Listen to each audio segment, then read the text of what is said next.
Hi, I'm Nicole Parker, and I am a couples therapist in Michigan. And if you're watching this video right now, then there's a good chance that things may feel kind of, I'll say, flat between you and your partner right now. So maybe you're not fighting, maybe you're not like actively in conflict or anything like that, but you're also not really feeling connected to each other either. It's more like there's silence, distance, or you're just managing the logistics of life together, not really like living life together. I hear this a lot, and so you might be thinking some of the things you might be thinking that I hear a lot is like these worries of we're too far gone. We've just lost our spark and we can't get it back. And I don't even know where to start. Things like that. We start to get kind of down around the mouth about this. But I want you to know that this doesn't mean that your relationship is broken by any means. It usually means that you've probably both been in survival mode, in like work mode, in like function, in go mode for too long.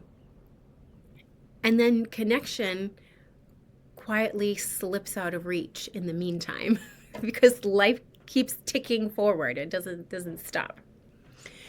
So, I think the good news is that you can absolutely rebuild those loving feelings again.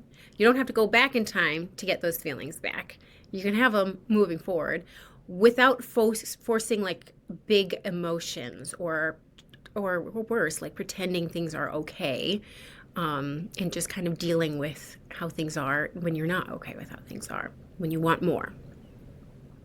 So I'd like to walk you through like the 3 essential steps that can start to help couples reconnect when it feels like that feeling of warmth is gone between the two of you. Okay, so step number 1, we're going to lay a good foundation in that I want you to reconnect through micro moments, not through big fixes. In life, after a few, except for a few exceptions, our lives don't really have a lot of big moments in them, right? When there's like a proposal, a marriage, a birth of a child, like these are big moments. After that, we don't have a lot of those for a lot of years, but we have a lot of really small moments. So when a relationship feels kind of numb, kind of disconnected, people assume that we need like some huge breakthrough to feel close again. But in reality, change begins with small sparks of connection, small things regularly throughout everyday life.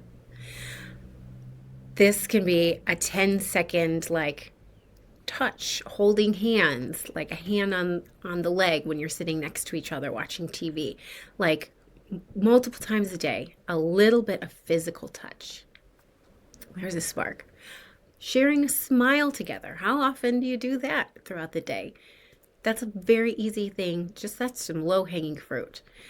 A kind moment of like, hey, thanks for thanks for filling up the bath for bath time. Those small moments, just increasing our frequency of those small moments yields a huge impact and it lays a good foundation. I'll give you an example too of like, it's very common for a couple to be like, we need to go on vacation. We're not doing, things are really hard. Let's go on vacation. And it's awesome. I love vacation. We go on vacation and we don't have the stresses of life. We don't have and it's really connective. And I love that. Still go on vacations. I'm not telling you not to.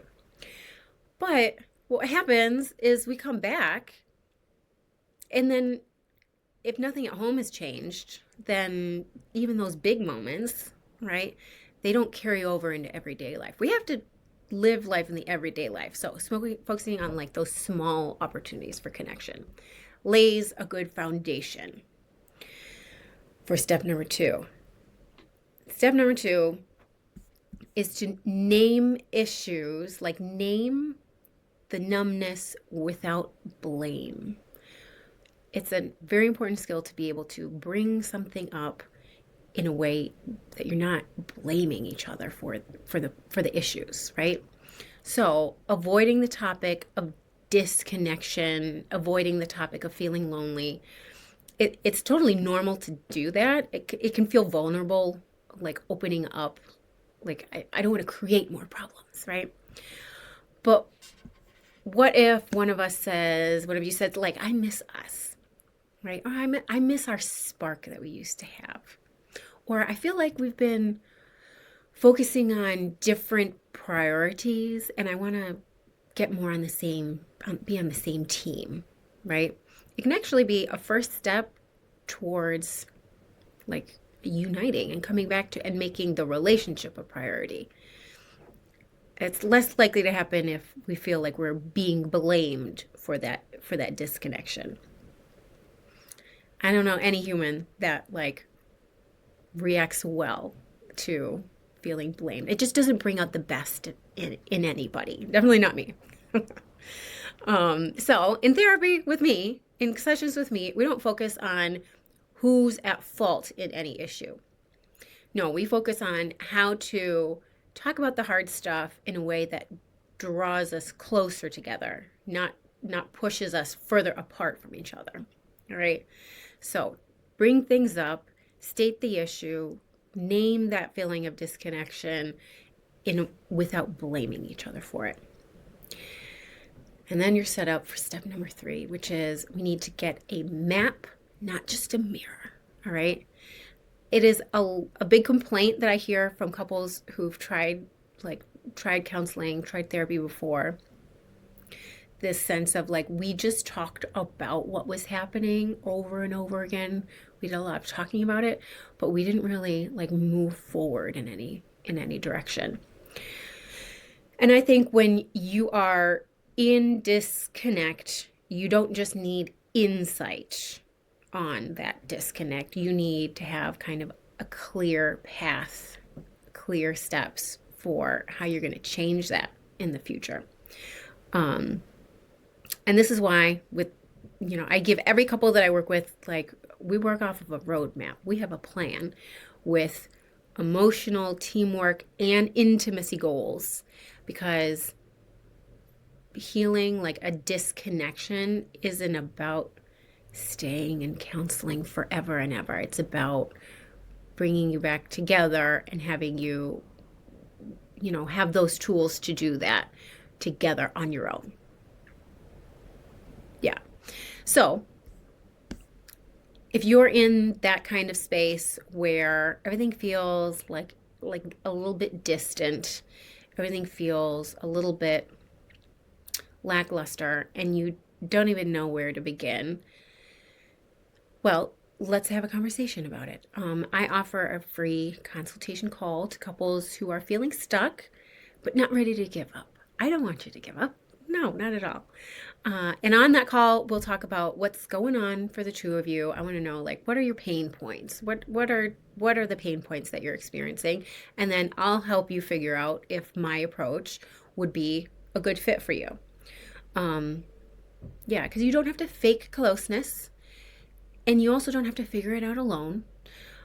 So you can hit the link below and schedule your free call with me. Because sometimes the way back to each other starts with just like a few open and honest, good conversations. Yeah. So thanks for watching, and I'll see you in the next video.